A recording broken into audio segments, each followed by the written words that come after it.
this problem is coming to a head. And so it's time for us to undertake all actions we can, short of a military option, to try to resolve this peacefully. Tensions escalating between the U.S. and North Korea. Joining us now, the author of Warrior Diplomat, retired U.S. Army Special Forces officer Michael Waltz, and the author of Besiege, retired Brigadier General Tony Tata is with us. Tony, let me start with you. All right, we know he has nukes. We know he's trying to get missile capability, ICBM capability. We also hear that he would like to put a nuke in a submarine. That becomes an even bigger threat. But if he's as crazy as they say, what does that mean for South Korea? What does that mean for Japan, China?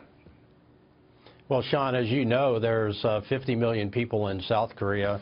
There's about 125 million people in Japan, and China has billions. And so what we're looking at is the world is on the brink of geopolitical meltdown thanks to the lack of foreign policy care, guidance, whatever you want to call it, from the Obama administration. And I think it's very striking and telling that you've got H.R. McMaster in Kabul because we've got ISIS in Pakistan infiltrating into Afghanistan thanks to neglect from the Obama administration. That happened in 2014. And he's speaking about nuclear warfare potential and conventional warfare potential in on the Korean Peninsula. And so the world, the Trump administration has walked into the kitchen, turned on the lights, and there's cockroaches everywhere, and now we've got to clean up this mess.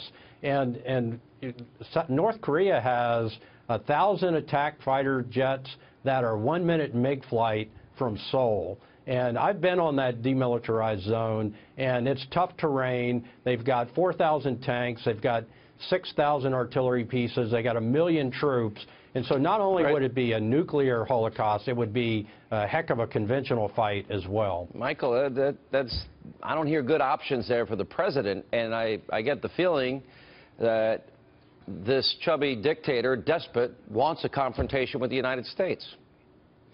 Well, you know, Sean, it's interesting to me to see the president receiving a lot of criticism for this kind of rush to war and saber rattling. I mean, look at what's happened since he engaged diplomatically with Chinese President Xi.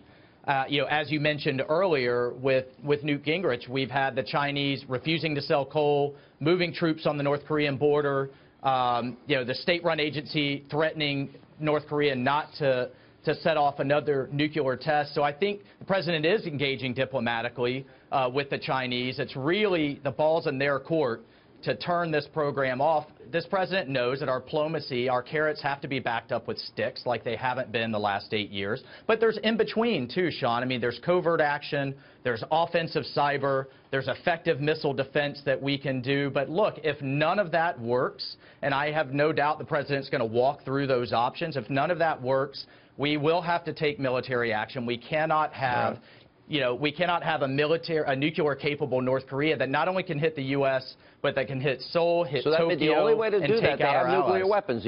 What you're saying is the only way to do that is to go in and take out their nuclear sites now. And that risks what for South Korea, for Japan, for China? Last word, General Tata.